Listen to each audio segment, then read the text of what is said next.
Olá pessoal, espero que estejam todos bem. Vou fazer a resolução aqui do exercício de cálculo.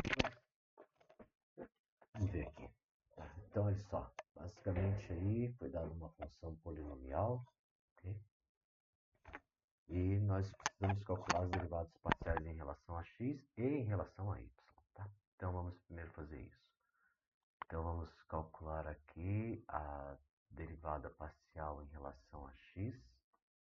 Então, em relação a x, y é constante, né? Então, eu vou ficar com a derivada em relação a x do primeiro termo, que dá 4x,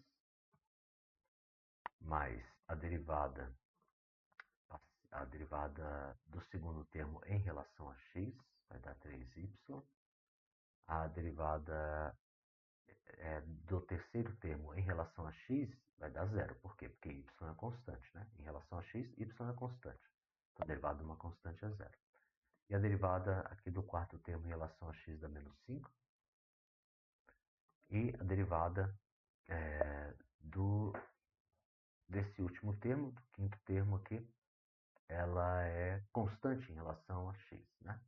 O y é constante em relação a x, então duas vezes a constante, a derivada da constante é zero, ok? Muito bem, e agora a derivada parcial em relação a y. Então a derivada em relação a y, para o primeiro termo, em relação a y, nós só temos constante, né? Porque em relação a y, x é constante, então vai ser zero, não vou nem colocar. A derivada parcial aqui em relação a y é 3x. 3x. Derivada parcial agora em relação a y do terceiro termo é 8y. 8y. Derivada parcial aqui em relação a y do termo menos 5x é zero, porque em relação a y, x é constante. E a derivada parcial agora em relação a y desse último termo é 2. Então, está aí calculadas as derivadas parciais. Agora, para calcular os pontos críticos. Para calcular o ponto crítico, nós sabemos que nós devemos fazer as derivadas parciais iguais a zero, né? Então, eu tenho que ter 4x mais 3y menos 5 igual a zero. E eu também tenho que ter 3x mais 8y mais 2 igual a zero. E isso aqui vai me dar um sistema linear, né?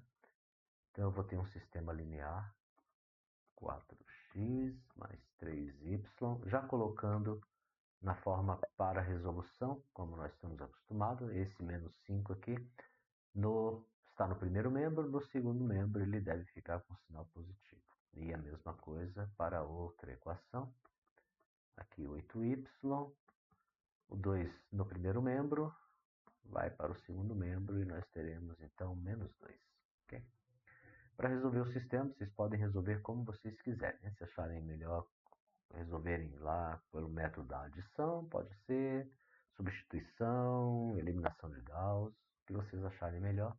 Como vocês estão fazendo, né, foram acostumados aí a trabalhar com o método da adição, eu vou utilizar aqui, tá? Só relembrando que em breve esse método não será mais eficaz para os problemas que nós teremos que resolver, porque vamos ter sistemas com mais de duas variáveis e, na maior parte das vezes, mais de 3 equações, tá bom? Então vamos lá. Vou utilizar o método da adição que vocês estão acostumados, o método da escola, né? Então vamos multiplicar aqui. Eu preciso, nesse método, eliminar alguma das duas variáveis, né? Ou uma, ou x, ou y.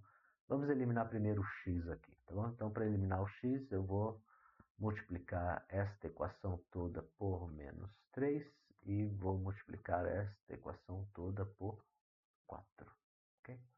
Para ficar com os coeficientes aqui da variável x iguais, né? Então, eu vou ter um sistema equivalente dado por 12x menos 12x menos 9y igual a menos 15.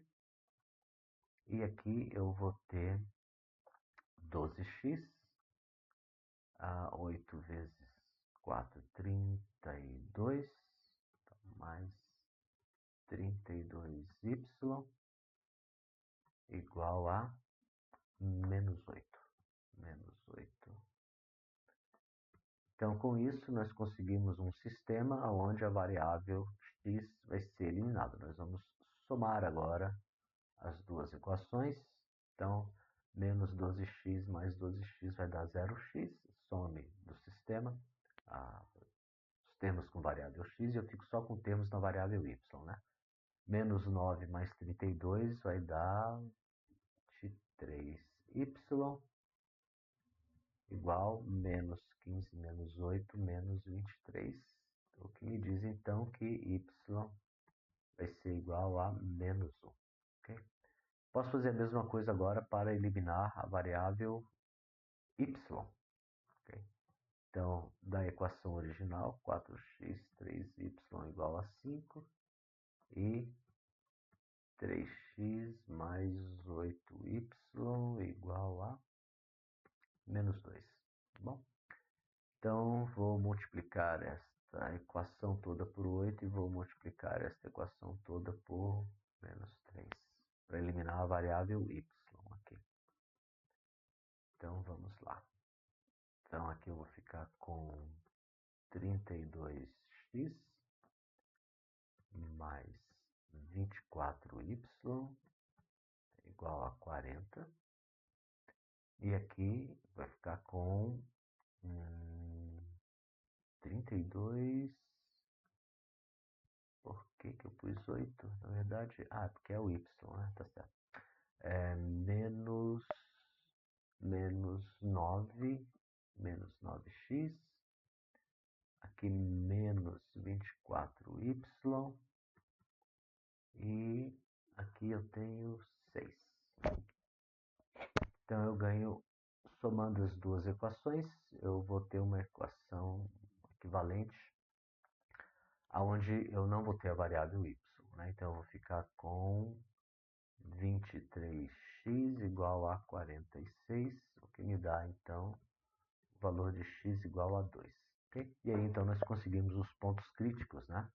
Igualamos as derivadas a zero, caímos sistemas lineares aqui e eu tenho então que o ponto 2 menos 1 é ponto crítico. Ponto crítico ou ponto estacionário. Né? Ponto crítico. Ok? Muito bem, uma vez que nós fizemos isso, agora nós vamos fazer o teste da hessiana. Ok? Eu vou só copiar essa minha equação, as minhas derivadas parciais aqui, para não precisar ficar rolando a tela. Copiar. Colocar ele aqui. Aqui. Então eu já tenho as derivadas parciais de primeira ordem. Né? O que é que nós precisamos? Nós precisamos construir a matriz hessiana, né? Ou seja, é a matriz onde as entradas são as derivadas parciais de segunda ordem. Né? Então, a partir dessas aqui, das derivadas de primeira ordem, eu vou construir as derivadas de segunda ordem. Okay? Onde nós vamos ter a derivada da f, derivada segunda da f em relação a x, ou seja, é a derivada desta derivada, dessa expressão, e em relação a x aqui é 4. Okay? A derivada segunda da f em relação a y é a derivada desta expressão, que já foi derivada em y uma vez, agora eu derivo novamente em relação a y e eu ganho 8. E eu preciso da derivada cruzada, né? É a derivada da f em relação a x e agora em relação a y. Ou seja, eu pego essa derivada em relação a x e derivo em relação a y. E eu vou obter 3. Okay? Se eu fizer a derivada segunda da f em relação a y e derivar agora em relação a x, também a gente vai ver que vai dar 3. Né? Se eu derivar essa expressão agora em relação a x, eu tenho a derivada segunda igual a 3. Né? Como a gente vê, as derivadas cruzadas são sempre iguais, então basta calcular uma delas, não precisa calcular as duas. Né? E isso aqui nos fornece a matriz hessiana. Tá? A matriz hessiana vai ser esta matriz aqui. 4, 3, 3 e 8. E nós precisamos, então, calcular o determinante da matriz hessiana. Então, o determinante dessa matriz aqui, de 4, 3, 3 e 8, vai ser, vamos ver, diagonal principal, produto dos elementos da diagonal principal, menos produto da diagonal secundária. Eu vou ter 4 vezes 8 dá 32, menos 3 vezes 3, que dá 9. Então, nós temos 23 maior do que zero. Okay? Que era o que eu precisava saber, se era maior, menor ou igual a zero.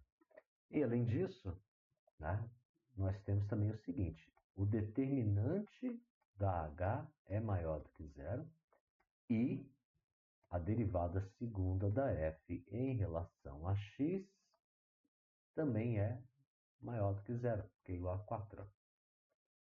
Então, se eu tenho determinante maior do que zero e a derivada segunda em relação a x maior do que zero, nós podemos concluir que o nosso ponto 2 menos 1 é ponto de mínimo. Okay? Ponto de mínimo da função. E aí agora nós precisamos calcular esse valor. Tá? Então, o que eu vou fazer? Eu vou aplicar a f em 2 menos 1. Então, eu vou ficar com 2 vezes 2 ao quadrado, mais 3 vezes 2 vezes menos 1, mais 4 vezes menos 1 ao quadrado, menos 5 vezes 2, mais 2 vezes menos 1. Né? Então, eu vou ficar com 2 vezes 2 elevado ao quadrado dá 4, 2 vezes 4 dá 8. Aqui eu vou ter 3 vezes 2 menos 1, que dá menos 6. 4 vezes menos 1 elevado ao quadrado dá 1, então mais 4. Menos 5 vezes 2 dá menos 10. E menos 2 vezes menos 1 dá menos 2. Né? Ver quanto que vai dar isso aqui. Positivo eu tenho 8 e o 4. Dá 12. Dá 12. 12. E negativo eu tenho menos 6, menos 10 e menos 2. Então dá menos 18. E tudo isso vai dar menos 6. Okay? Então tá aí o valor da função. Ok? É isso, pessoal. Boa Páscoa para todos, um bom feriado. E até a próxima aula.